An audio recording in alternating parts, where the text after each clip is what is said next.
안녕하세요 여러분. 오늘 하루도 주님을 기뻐함이 나의 힘입니다 라고 고백할 수 있는 그런 여러분의 하루가 되기를 축복합니다. 오늘 본문은 사무엘하 6장입니다. 다윗이 이스라엘에서 뽑은 무리 3만 명을 다시 모으고 다윗이 일어나 자기와 함께 있는 모든 사람과 더불어 바알레 유다로 가서 거기서 하나님의 궤를 메어 오려 하니 그 궤는 그룹들 사이에 저장하신 만군의 여호와의 이름으로 불리는 것이라. 그들이 하나님의 궤를 새 수레에 싣고 산에 있는 아비나답의 집에서 나오는데 아비나답의 아들 우사와 아효가 그 새 수레를 모니라. 그들이 산에 있는 아비나답의 집에서 하나님의 궤를 싣고 나올 때에 아효는 궤 앞에서 가고 다윗과 이스라엘 온 족속은 잣나무로 만든 여러 가지 악기와 수금과 비파와 소고와 양금과 재금으로 여호와 앞에서 연주하더라. 그들이 나곤의 타작마당에 이르러서는 소들이 뛰므로 우사가 손을 들어 하나님의 궤를 붙들었더니 여호와 하나님이 우사가 잘못함으로 말미암아 진노하사 그를 그곳에서 치시니 그가 거기 하나님의 궤 곁에서 죽으니라. 여호와께서 우사를 치심으로 다윗이 분할 곳을 베레스 우사라 부르니 그 이름이 오늘까지 이르니라. 다윗이 그날에 여호와를 두려워하여 이르되 여호와의 궤가 어찌 내게로 오리오 하고 다윗이 여호와의 궤를 옮겨 다윗성 자기에게로 메어 가기를 즐겨하지 아니하고 가드 사람 오벳에돔의 집으로 메어 간지라. 여호와의 궤가 가드 사람 오벳에돔의 집에 석 달을 있었는데 여호와께서 오벳에돔과 그의 온 집에 복을 주시니라. 어떤 사람이 다윗 왕에게 아뢰어 이르되 여호와께서 하나님의 궤로 말미암아 오벳에돔의 집과 그의 모든 소유에 복을 주셨다 한지라. 다윗이 가서 하나님의 궤를 기쁨으로 메고 오베데돔의 집에서 다윗성으로 올라갈새 여호와의 궤를 맨 사람들이 6걸음을 가매 다윗이 소와 살찐 송아지로 제사를 드리고 다윗이 여호와 앞에서 힘을 다하여 춤을 추는데 그때 다윗이 에봇을 입었더라. 다윗과 온 이스라엘 족속이 즐거이 환호하며 나팔을 불고 여호와의 궤를 메어 오니라. 여호와의 궤가 다윗성으로 들어올 때 사울의 딸 미갈이 창으로 내다보다가 다윗 왕이 여호와 앞에서 뛰놀며 춤추는 것을 보고 심중에 그를 업신여기니라.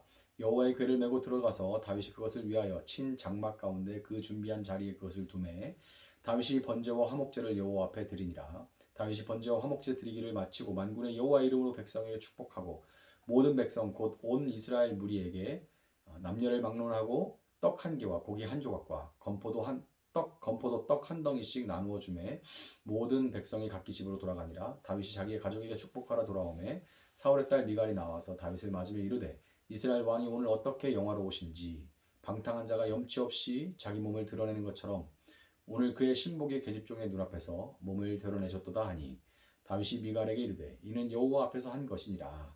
그가 내 아버지와 그의 온 집을 버리시고 나를 택하사 나를 여호와의 백성 이스라엘의 주권자로 삼으셨으니 내가 여호와 앞에서 뛰놀리라. 내가 이보다 더 낮아져서 스스로 천하게 보일지라도 네가 말한 바 계집종에게는 내가 높임을 받으리라 한지라. 그러므로 사울의 딸 미갈이 죽는 날까지 그에게 자식이 없으니라.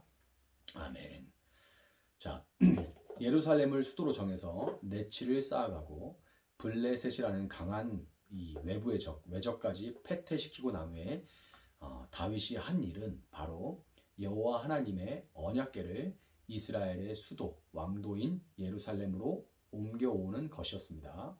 물론 이 우상을 철저하게 금하는 이스라엘에서 다윗이 언약궤 자체를 하나님으로 인식한 것은 아니에요. 그렇지만 언약궤의 덮개 위에 있는 두 그룹 천사의 날개, 이 날개 사이 속죄소 또는 시은좌라고 불리는 이 거룩한 곳은 하나님의 임재를 상징하기 때문에 하나님이 거하시는 그 임재하심을 상징하기 때문에 이스라엘의 진정한 왕이신 하나님의 언약궤를 나라의 수도로 옮겨오는 것은 다윗에게는 너무나도 당연하면서도 중요한 일이었습니다.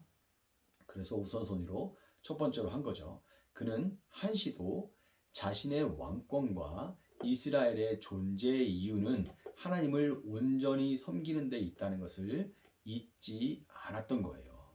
블레셋의 언약궤를 빼앗긴 이후에 언약궤는 스스로 이스라엘 땅으로 돌아왔죠. 그리고 그때부터 20년 동안 본문 2절에 바알레 유다라고 기록된 기럇 아르바 아비나답의 집에 머물러 있었습니다. 다윗이 찾아오니까 아비나답의 아들들은 언약궤를 소가 끄는 새 수레에 싣고 예루살렘을 향해서 출발하는데요. 동생 아효는 앞장서서 소를 끌었고 형 우사는 수레 곁에서 이동을 했습니다. 언약궤가 이동하는 동안 다윗은 친히 나서 온갖 악기를 동원해서 하나님을 높이는데요. 그런데 갑자기 수레가 예루살렘에서 가까운 나곤의 타작마당쯤에 이르렀을 때 수레를 끄는 소들이 타작마당에서 무슨 쥐라도 뛰어나왔는지 놀라가지고 펄쩍 뛰는 바람에 수레 곁에 있던 우사가 언약궤가 수레로부터 떨어지지 않도록 그 언약궤를 손으로 붙들었습니다. 그런데 우사가 언약궤를 손으로 잡은 일에 대해서 본문 7절은 잘못한, 원어로 보면 신성모독이라는 뜻에 더 가까워요. 신성모독이다 라고 기록을 하고 우사는 그 일로 인한 심판으로 언약궤 곁에서 죽고 말았습니다. 언약궤는 수레라는 인간적인, 인위적인 방법이 아니라 언약궤에 달린 고리, 4개의 고리가 있죠. 이 고리에 채를 끼워서 제사장이 어깨에 직접 메어서 옮겨야 한다는 것을 알면서도 우사는 지난 20년 동안 언약궤를 맡아온 자신이 언약궤의 주인이라도 되는 양 자신의 방법대로 언약궤를 옮기려고 했습니다. 언약궤를 관리한다는 우사의 자부심은 도를 지나쳐서 소가 뛰니까 손으로 언약궤를 잡기에 이르는데요. 여호와의 언약궤는 대제사장조차도 1년에 한 번 자신을 정결케 하기 위한 희생제사를 드린 후에 겨우 접할 수 있었음에도 불구하고 이 우사는 정결함이 아닌 자신의 힘과 의지로 하나님께 스스로 나아가려고 했던 겁니다. 그의 행동은 이스라엘을 지키고 보호하시는 이스라엘의 왕 되신 하나님을 섬기는 것이 아니라 하나님을 자신이 관리하고 돌보고 부리는 이방신으로 대하는 지극히 교만하기 이를 데 없는 그런 행동이었던 거예요. 그 행동이 그냥 나온 게 아닙니다. 마음에 그것이 가득해서 병들어 있었기 때문에 그 행동으로 이어지게 된 거예요. 오늘 본문에는 우사와 동일한 교만함의 죄를 범하는 사람이 한 사람 더 등장하는데요. 우사가 죽은 후에 겁이 난 다윗이 언약궤를 가드 사람, 이 가드 사람 때문에 가드라는 명칭 때문에 이제 블레셋 이방인이라고 생각하는 사람들이 있는데 이 가드는 레위 지파의 땅인 유다 지역 안에 레위 지파 땅인 가드 림몬을 얘기하는 겁니다. 그러니까 가드 림몬에 오벳 에돔이라는 사람의 집에 석 달간 이 언약궤가 머무르게 되는데요. 오벳 에돔은 레위 지파 중에 민수기 4장에 기록된 율법에 따라서 언약궤를 어깨에 메고 옮기는 임무를 맡은 고핫 자손이었습니다. 그러니까 정확하게 그 일을 해야 되는 사람의 집에 다윗이 3달 동안 맡겨둔 거죠.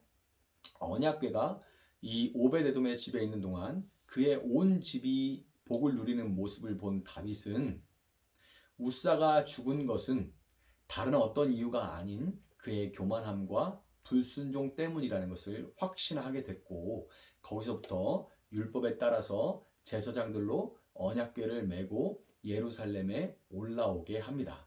아무런 문제도 없이 언약궤가 예루살렘에 가까이, 예루살렘 성문에 가까이 다가오자 다윗은 소와 살찐 송아지로 하나님 앞에 제사를 드리면서 전심으로 그 앞에 춤을 추면서 왕이신 하나님이 예루살렘에 들어오셔서 통치하는 것을 기뻐해요. 이때 다윗의 부른 노래가 시편 24편입니다. 너무 유명한 그 시편이죠. 찬양으로도 만들어지고 제가 정말 좋아하는 찬양인데 이제 앞으로 우리가 찬양팀이 다 갖춰지면 이 찬양을 참 많이 불렀으면 좋겠어요. 어떤 시편 24편이 어떻게 됩니까? 문들아 너희 머리를 들지어다 영원한 문들아 들릴지어다 영광의 왕이 들어가시리로다 영광의 왕이 누구시냐 강하고 능한 여호와시오 전쟁에 능한 여호와시로다. 이게 시편 24편이에요. 문들아 머리 들어라 이 찬양 있죠? 이게 시편 24편에서 나온 찬양입니다. 시온성에 모든 문들이 활짝 열려서 참된 왕이 오심을 기뻐 맞이하라 라는 이 노래는 다윗이 하나님을 어떻게 대하고 있는지 잘 보여주는, 너무나도 잘 보여주는 그런 노래입니다. 보잘것없는 자신을 택하여서 이제껏 지켜 보호하시고 때를 따라 도와주시고 연단하셔서 왕으로 세워주시는 그 하나님, 그 크신 하나님 앞에 다윗은 자신을 한껏 낮춰서 전심으로 하나님을 찬양했고, 배 에봇을 입고 있던 그는 춤추는 와중에 너무 신나게 춤을 추니까 춤추는 와중에 옷이 이제 말려 올라가고 그랬을 거 아니에요. 그래가지고 사람들 앞에 속살이 한 번씩 드러나는 것도 인식하지 못하고 하나님 앞에 기쁨으로 찬양하고 춤을 추는데요. 그런데 온 백성들이 서로 축복하면서 다른 사람들도 기뻐하고 왕의 기쁨에 도취돼서 함께 기뻐하고 그러느라고 그 신경도 사실 안 썼을 텐데, 그런데 그렇게 함께 기뻐하면서 하나님을 기뻐하는 그때에 동참하지 않고, 그 모임에 동참하지 않고 멀리 창 너머로 그 모습을 지켜만 보던 미갈은 백성들을 축복하기를 마치고 돌아와서 가족들을 축복하려고 하는 다윗을, 이 기쁜 날 내가 여호와의 이름으로 너희들을 축복하겠다 이렇게 하고 좋은 마음으로 들어오는 다윗을 비난합니다. 어쩌자고 이러는 건지 비난해요. 하나님을 맞섰다가 몰락한 사울의 딸로서 무슨 물건처럼 짐짝처럼 아버지에 의해서 발디엘에게 갔던 것을 다윗이 되찾아서 모든 것을 회복해 줬건만, 그녀는 하나님 앞에 자신을 낮추고, 그 구원받은 게 다윗을 통해서 그런 건데 그랬건만, 그녀는 하나님 앞에 그 은혜 앞에 자신을 낮추고 그분을 기뻐하고 있는 다윗과 함께 즐거워하기는커녕 스스로를 높이고, 내가 뭐라도 됐냐 스스로를 높이고 다윗을 무시했던 거예요. 이 일로 미갈은 죽는 날까지 자식을 얻지 못하는데요. 남편의 사랑을 받지 못하고 자녀가 없는 여성은 당시에 죽은 것이나 마찬가지였을 뿐만 아니라 자녀가 없음으로 인해서 그녀의 이름은 다윗 왕국에서, 다윗의 계보에서 사라져버리게 되고 말았습니다. 그러니까 구원의 명단에 들어가지 못했다는 얘기죠. 여러분, 거룩하신 하나님 앞에 자신을 낮추며 그분을 예배하지 않고 자신의 의로 서고자 하는 교만은 결국 그분의 나라에 거할 수 없는 크나큰 죄악입니다. 교만함은 크나큰 죄악이에요. 오늘 하나님의 언약궤는 다윗의 자손 예수님의 십자가 죽으심을 통해 하늘 높은 줄 몰랐던 우리 마음의 문을 열고 우리 마음 가운데로 들어오셨습니다. 우리 마음 가운데에 보좌로 하나님의 언약궤가 들어왔어요. 하나님의 임재하심이 우리 안으로 들어왔습니다. 거룩하신 하나님, 우리를 택하시고 지켜 보호하시고 때를 따라 도우시고 연단하셔서 우리를 왕같은 제사장으로 세워주시는 하나님 앞에 우리의 모든 높아진 마음을 다 내려놓고 다시금 그분 앞에 기쁨으로 예배하는 삶을 살아가시는 여러분들, 그분을 먼저 모시고 그분의 뜻을 따라 그분을 예배하는 삶을 살아가시는 여러분들이 되시기를 예수님의 이름으로 축복합니다. 잠시 기도하겠습니다. 사랑하시는 하나님, 감사합니다. 오늘도 저희들 붙들고 살아갈 수 있는 말씀을 허락하여 주시니 감사합니다. 문들아 머리 들어라, 들릴지어다 영원한 문들아 선포했던 다윗과 같이 진정한 왕이 오신다, 그 문을 들고 왕을 맞이하라 라고 자기가 왕임에도 불구하고 진정한 왕이신 하나님을 인정하며 저 보좌에 앉으실 분은 하나님이시다, 나는 그분을 대신하여 그분의 뜻에 따라 맡겨지신 일을 감당할 뿐이다라고 지극히 그 앞에서 자기를 낮추며 그렇게 전심으로 기뻐하며 찬양했던 다윗과 같이 오늘 우리 삶의 주인이 하나님이심을 우리가 인정하고 하나님 그분의 뜻에 모든 높아진 마음을 낮추고 그분의 뜻에 순종하며 하나님을 예배하는 삶을 저희들이 살아갈 수 있도록 그렇게 우리를 회복시켜 주시고, 하나님 우리가 스스로 주인 되어서 하나님을 부리려고 했던 모든 교만함들 내려놓고 하나님의 뜻에 따라 저희들 살아갈 수 있도록 주님 도와주시고 하나님께 맡기고 담대히 살아갈 수 있는 저희들 될 수 있도록 하나님 함께하여 주시기를 원합니다. 감사합니다. 예수님의 이름으로 기도합니다. 아멘. 오늘 주신 말씀 붙들고 계속해서 기도합니다.